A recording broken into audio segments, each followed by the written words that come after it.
Good morning বন্ধুরা, সবাই কেমন আছো? তোমরা ভালো আছো তো? ভালো থেকো, সুস্থ থেকো।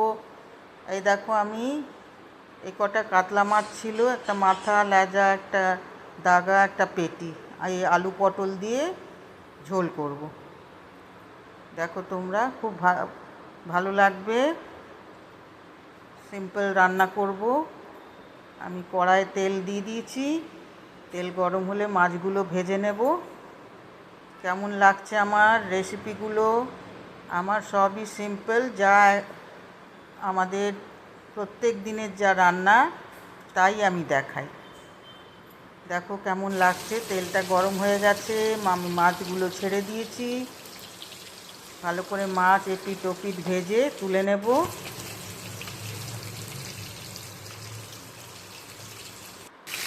ভালো আছো তো সব?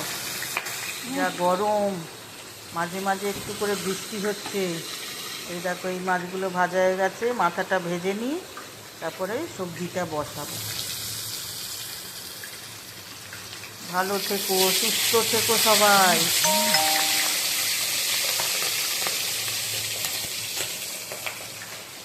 যা গরম। দেখো, আর মাছের মাথাটা ভাজছি। সব ভাজা হয়ে গেছে, দেখো আমার মাছ ভাজা।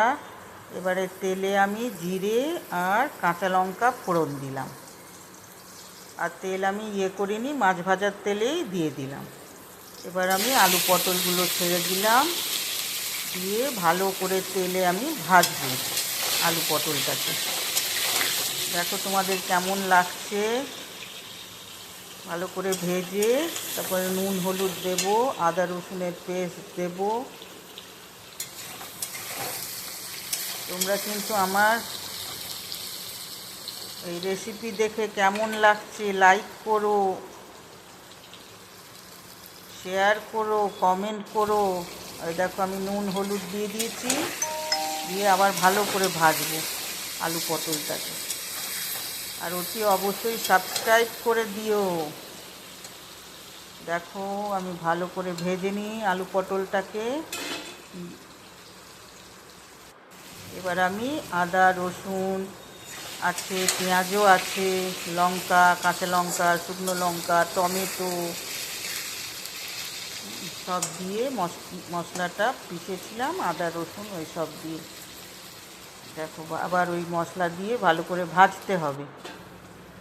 এবারে দেখো, চিনি দিয়েছি স্বাদের জন্য, আর জিরে গুঁড়ো 1 চামচ, ধনে গুঁড়ো 1/2 চামচ, আর লঙ্কা গুঁড়ো অল্প দিয়েছি। ঝাল যেরকম লাগবে সেরকম দেবে। দেখো, যারা রান্না জানো না কিন্তু দেখো ভালো করে, আর যারা একদম রান্নাঘরে ঢোকো না তারাও দেখো কীভাবে আমি মাছের ঝোল করছি আলু পটল দিয়ে। পটলগুলো এরকম করে মাঝখান দিয়ে কেটে নিয়েছি, আলুটাও তাই মাঝখান দিয়ে কেটে নিয়েছি। 2 পিস করেছি, একটা আলুকে 2 পিস, একটা পটলকে 2 পিস। এবারে আমি একটু ফিশ কারি মশলা গুলে রেখেছিলাম, সেই ফিশ কারি মশলা দিলাম। ফিশ কারি মশলা দিয়ে এবারে ভালো করে আমি একটু কষে নেব। দেখো, কষা হওয়ার পর তারপরে আমি জল দিয়ে দেব।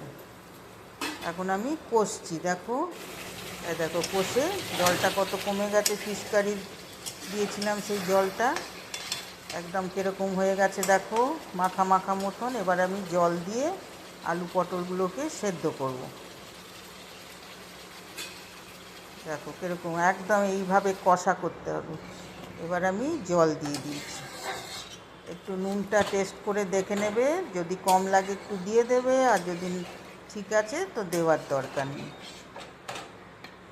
দেখো, আলু পটল দিয়ে কটা কাতলা মাছের পিস ছিল, ওটা দিয়ে আমি ঝোল করছি।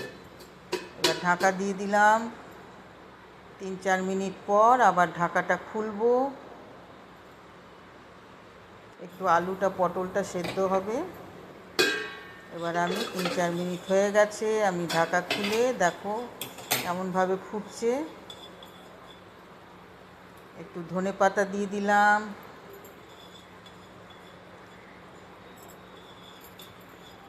দেখো ধনেপাতা দিয়ে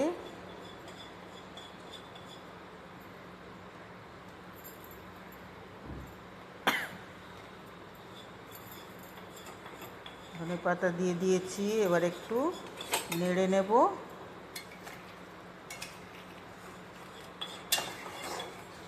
আলুটা একটু দেখে নিতে হবে, যদি গলে গিয়ে থাকে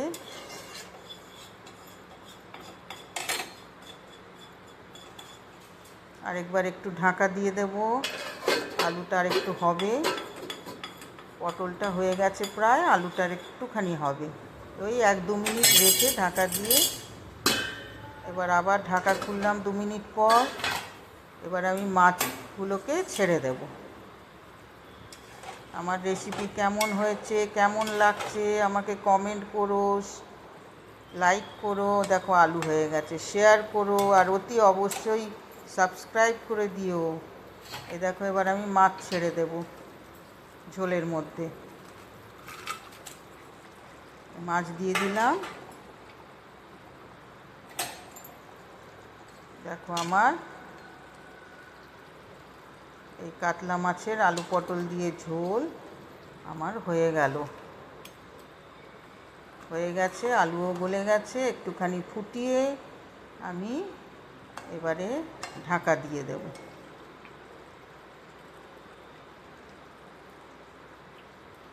সবাই ভালো থেকো, সুস্থ থেকো। আবার একটা নতুন রেসিপি নিয়ে আমি আবার আসব।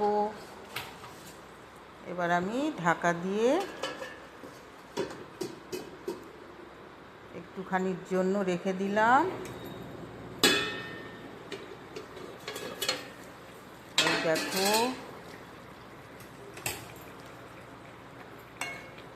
ঢাকা খুলে এবার আমি গ্যাসটাকে অফ করে দেব।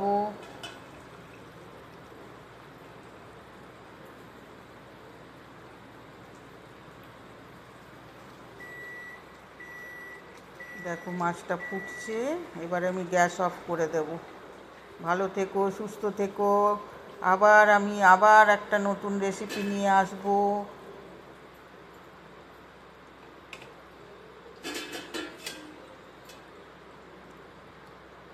এবার আমার হয়ে গেছে মাছের ঝোল, ঢেকে দিলাম। ওকে, বাই বাই, টাটা।